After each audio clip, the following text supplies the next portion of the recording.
মিশর মুভিটা আমি দেখবো না। তার সিনিয়র শিল্পীকে যদি রেসপেক্ট করতে না পারে, আমার কাছে সে কোনো শিল্পী না। সত্যিকার অর্থে আমি যাত্রা খুব পছন্দ করি। মোটা টাকা ঢেলে ওই ইলিশ পান্তা খাওয়ার কোনো ইচ্ছা আমার কখনো হয় নাই, হবেও না। ফেক কোনো কিছু আমি পছন্দ করি না। আমি যেটা না সেটা আপনারা দেখাবো কেন? অ্যাক্টর হিসেবে ব্যস্ততা অনেক অনেক বেশি। এফডিসিতে আজকে না আমার কাছে স্বপ্নের মতন লাগছে, বিকজ অফ বিগত দিনগুলোতে মানে বেশ কয়েক বছর ধরে এফডিসিতে আসলে না মনটা খারাপ হয়ে যেত। মনে হতো সুন্দর ফসলের মাঠ, যেখানে আমরা সবসময় ফসল ফলাতে দেখতাম, ওই জায়গাটা কেমন খরার মতন হয়ে গিয়েছিল। অর্থাৎ কাজ বন্ধ, স্টুডিও গুলো বন্ধ, শুটিং নাই, এদিক সেদিক কিছু আর্টিস্ট, কিছু সিনিয়র ডিরেক্টর মানে ওনারা বসে আছেন। এটা খুব পেইনফুল ছিল দেখতে। কিন্তু আজকে মনে হচ্ছে যে না, মানে সেই পুরনো এফডিসির সেই চিত্রটা আজকে দেখতে পাচ্ছি নববর্ষের এই দিনে। এই জন্য শিল্পী সমিতি এবং সংশ্লিষ্ট সবাইকে অনেক অনেক ধন্যবাদ যে একটা উৎসব মুখর একটা দিন দেখছি আজকে। আসলে এটা তো অনেক বড় প্রাপ্তি না, যে আমাদের তো নর্মালি আমরা যখন শুটিং এ থাকি ওই শুটিং ইউনিটের লোক ছাড়া বাইরের কারোর সাথে তো দেখা হয় না। তো এরকম ইভেন্ট গুলোতে আসলে সব শিল্পীরা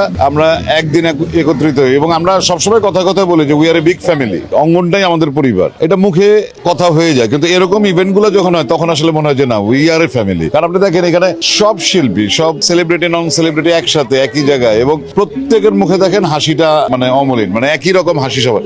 এটা তো অনেক বিরাট ব্যাপার না? আমি বৈশাখ কখনোই পান্তা ইলিশ খেয়ে কাটাই না, বিকজ অফ পান্তা ইলিশ আমার যখন শখ হয় আমি সারা বছরই খাই। কিন্তু বিশেষ করে এই পয়লা বৈশাখ উপলক্ষে মোটা টাকা ঢেলে ওই ইলিশ পান্তা খাওয়ার কোনো ইচ্ছা আমার কখনো হয় নাই, হবেও না। এটা ধরে রাখার কিছু না ভাই, মানে সাদামাটাও না। আমি এরকমই ফেক কোনো কিছু আমি পছন্দ করি না। আমি যেটা না সেটা আপনারা দেখাবো কেন? কাজের ব্যস্ততা আমার অনেক। আসলে হয়েছে কি, আমি তো আমার ক্যারিয়ার শুরু করেছিলাম ডিরেকশনে। 97 সাল থেকে ডিরেকশন শুরু করে টেলিভিশনে। 15 সালে এসে আমি ডিরেকশনটা বন্ধ করি। এরপর থেকে আমি প্রফেশনাল অ্যাক্টর হিসেবে অ্যাক্টিং শুরু করেছি। অ্যাক্টর হিসেবে ব্যস্ততা অনেক অনেক বেশি। এইবার যেমন অনেকগুলি চলচ্চিত্র এসেছে এবং প্রত্যেকটা আমি দেখবো ইনশাল্লাহ। কিন্তু আমরা দেখতে পারি নাই, সত্যি কথা যেটা, যে আমাদের টেলিভিশন অভিনয় শিল্পী সংঘের নির্বাচন 19 তারিখ, আর আমি নির্বাচনে দাঁড়িয়েছি সভাপতি পদে। সো ক্যাম্পেইনের জন্য আমি আসলে দেখতে পারিনি, কিন্তু দেখবো তো বটে। আমাদের বন্ধুরাই বানিয়েছে। হৃদয় আমার ছোট ভাইয়ের মতন, সিয়ামের জঙ্গলি, সবই। সত্যি কথা বলতে যেটা মিশর মুভিটা আমি দেখবো না। কারণটা হচ্ছে অডাসিটি। একজন শিল্পী যখন অভিনয় জগতে পা রাখবে, তখন তার সিনিয়র শিল্পীকে যদি রেসপেক্ট করতে না পারে, আমার কাছে সে কোনো শিল্পী না, যেই হোক। কিন্তু আমি আমার সিনিয়র শিল্পীকে অসম্মান করতে পারি না। দেরিতে হলেও হয়তো নিশ্চয়ই সেটা রিয়েলাইজ করেছে ইদানিং, কিন্তু এটা এই রিয়েলাইজেশন শুরুতে থাকলে আমি এই ছবিটাও দেখতাম। আরেকটা জিনিস হচ্ছে, যখন পরিচালক আলাদা করে দেয় দর্শক হিসেবে আমাকে, যে যারা যাত্রা পছন্দ করেন তাদের জন্য এই সিনেমা না, তার মানে আমি ধরেই নিয়েছি ওই সিনেমা আমার জন্য না। কারণ আমি সত্যিকার অর্থে আমি যাত্রা খুব পছন্দ করি। দেখেন, খুব অনেক বিষয় আছে আমাদের এন্টায়ার ইন্ডাস্ট্রি নিয়ে, সেটা film industry, television industry, even যাত্রা রূপগুলো নিয়ে অনেক বিষয় ক্ষোভ আছে, কিন্তু আসলে প্রকাশ করে কোনো লাভ নাই। এটা দূর করার জন্য চেষ্টা করবো, সেই জন্য আমি আসলে এবার নির্বাচনে দাঁড়িয়েছি। মোশাররফ আমার খুবই প্রিয় অভিনেতা, ভালো বন্ধু, আমরা সহকর্মী, একসাথে থাকি। বিষয়টা হচ্ছে আমাদের সিস্টেমটা একটু নড়বড়ে হয়ে গেছে। তো অনেক বড় সেলিব্রিটির সাথে আমরা নন সেলিব্রিটিরা যখন অভিনয় করি, এক ধরনের বৈষম্য পদে পদে অনুভব করি, যেটা সেলিব্রিটির দোষ না, সেটা হচ্ছে আমাদের সিস্টেমের দোষ।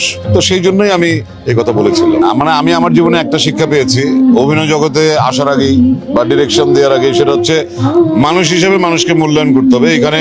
এইখানে কোনো ইগো বা আমি কোনো মানুষকে আসলে ছোট করে দেখার পক্ষপাতী না। সো ইন্ডাস্ট্রিতে হ্যাঁ ঠিক আছে, দ্যাট ইজ ট্রু, যে আমরা নাটক বলি বা ফিল্ম বলি, সেলিং পয়েন্ট হচ্ছে আসলে আমার সেলিব্রিটি, আমার স্টার, আমার হিরো, আমার হিরোইন, এবং তারা প্রায়োরিটি পাবে সবসময়। এটা খুবই স্বাভাবিক, কারণ তারা না থাকলে ফিল্মই দর্শক টানবে না, তখন এই লগ্নিটা ইউজলেস হয়ে যায়। কিন্তু আমি এটা করতে গিয়ে আমি তো একাই একটা ইন্ডাস্ট্রি দাঁড় করাতে পারবো না, আমার সাথে সাপোর্টিং ক্যারেক্টার লাগবে।